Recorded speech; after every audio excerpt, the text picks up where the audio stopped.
اے خاتون جنت کی کنیزوں، اپنے حال پر رحم کرو، اپنے آپ پر رحم کرو۔ عورتیں صنف ناسک ہے، عورتیں تو مچھر کا ڈنک برداشت نہیں کر سکتی، عورتیں مکھی کا ڈنک برداشت نہیں کر سکتی۔ وہ جہنم کے بڑے بڑے بچھو، وہ جہنم کے خطرناک سانپ، وہ تمہارے جسم کو جب ڈسیں گے تو تم کیسے برداشت کرو گی؟ اے خاتون جنت کی کنیزوں، اگر تمہیں اپنے وجود سے محبت ہے، اگر تمہیں اپنے جسم سے محبت ہے، اگر تمہیں اپنے آپ سے محبت ہے، تو میری گزارش آپ سے یہ ہے کہ اپنے آپ کو نماز کی پابند بناؤ، وقت نکال کر کے نماز پڑھو۔ ولیمہ میں جاؤ تو نماز پڑھو، شادی میں جاؤ تو نماز پڑھو، میت میں اگر کہیں جانا ہو تو نماز پڑھو، سفر میں ہو تو نماز پڑھو، اس لیے کہ آقائے کریم رؤوف الرحیم مالک جنت صلی اللہ علیہ وسلم فرماتے ہیں عورت 4 کام کرے تو اس کے لیے جنت کے 8 دروازے کھول دیے جائیں گے، جس میں سے پہلا کام یہ ہے کہ عورت نماز کی پابندی کرے۔ اس کے بعد میرے آقا مصطفیٰ کریم رؤوف الرحیم صلی اللہ علیہ وسلم فرماتے ہیں دوسرا کام یہ ہے جس سے عورت کے لیے جنت کے 8 دروازے کھول دیے جائیں کہ وہ رمضان شریف کے روزے پابندی سے رکھے، ماہ رمضان کے روزوں کا اہتمام کرے۔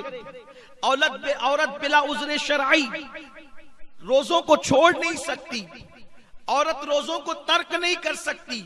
چھپ چھپ کر کے کھانے والی عورتیں بلا عذر شرعی، صحت بھی ہے، تندرستی بھی ہے، اس کے باوجود بھی نہ کوئی بیماری ہے نہ کچھ ہے، پھر بھی عورتیں روزوں کو ترک کرتی ہے۔ ان کے لیے کتنا بڑا عذاب ہے۔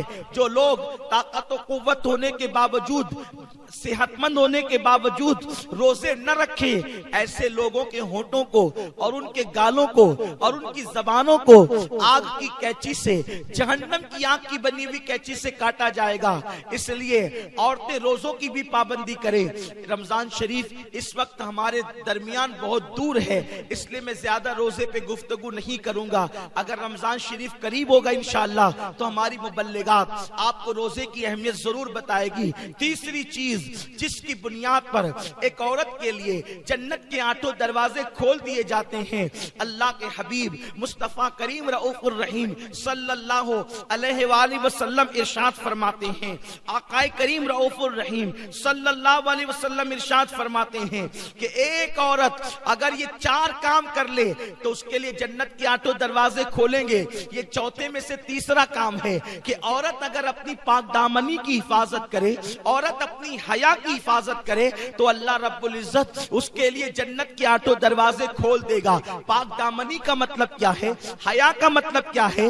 آج کل عورتوں کا حال یہ ہے، لڑکیوں کا حال یہ ہے کہ وہ بے پردہ گھوم رہی ہیں، اللہ اکبر، نامحرم مردوں سے بات کر رہی ہیں۔ بہت ساری بچیوں کا حال تو یہ ہے کہ وہ سیریل دیکھ کر، فلمیں دیکھ کر کسی مرد سے ناجائز تعلقات بھی قائم کر لیتی ہیں۔ فون پر لمبی لمبی گفتگو، ناجائز تعلقات، محفلوں کے اندر جانا اور اس میک اپ کے ساتھ جانا کہ ولیمے میں جاؤں گی تو لوگ مجھے دیکھیں گے اور میرے حسن کی تعریف کریں گے، میں شادی میں جاؤں گی میک اپ کر کے تو لوگ مجھے دیکھ کر میرے حسن کی تعریف کریں گے۔ چھوٹی آستینوں کے کپڑے پہننا، اے خاتون جنت رضی اللہ تعالیٰ عنہ کی کنیزوں، ایک عورت کے لیے سب سے بڑی سعادت پردے کی پابندی ہے۔ سیدہ کائنات ملکہ فردوس بری سیدہ فاطمہ الزہرا سلام اللہ علیہا سے پوچھا گیا ایک عورت کے لیے بہترین چیز کیا ہے؟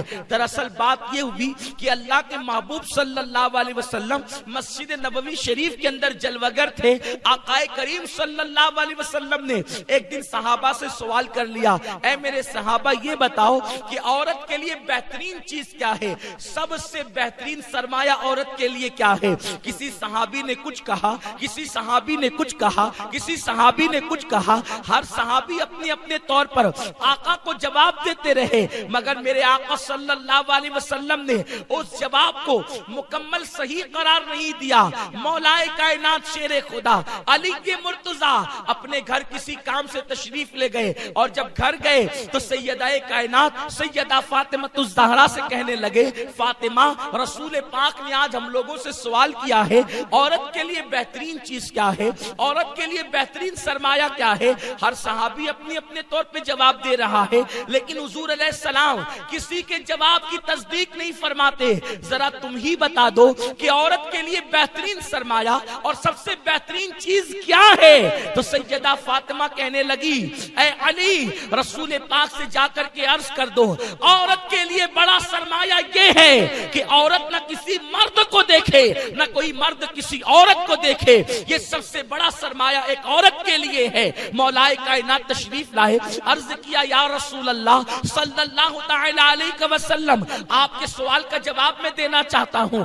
آقا سے عرض کیا آقا عورت کے لیے سب سے بہترین سرمایہ یہ ہے کہ کسی عورت کو کوئی مرد نہ دیکھے اور نہ کوئی مرد کسی عورت کو دیکھے نہ عورت کسی مرد کو دیکھے۔ اللہ اکبر، اتنا سننا تھا حضور کے چہرے پہ خوشی کے آثار ظاہر ہو گئے۔ فرمایا علی تم نے صحیح جواب دیا، لیکن پہلے یہ تو بتاؤ یہ جواب تمہارا ہی ہے یا کسی اور نے یہ جواب دیا ہے؟ تو مولا کائنات نے عرض کیا یا رسول اللہ میرے ماں باپ آپ پہ قربان، یہ جواب آپ کی بیٹی فاطمہ نے دیا ہے۔ میرے پیارے آقا صلی اللہ علیہ وسلم کی کنیزوں مجھے بتاؤ ایک عورت کتنی بھی بڑی نمازی بن جائے، ایک عورت کتنی بڑی روزے دار بن جائے، ایک عورت کے ہاتھ میں رات و دن تسبیح رہے، ایک عورت روزانہ قرآن کی تلاوت کرے، اگر وہ مردوں سے نہیں بچتی تو وہ عورت کامیاب عورت نہیں ہو سکتی، وہ عورت بہترین عورت نہیں ہو سکتی۔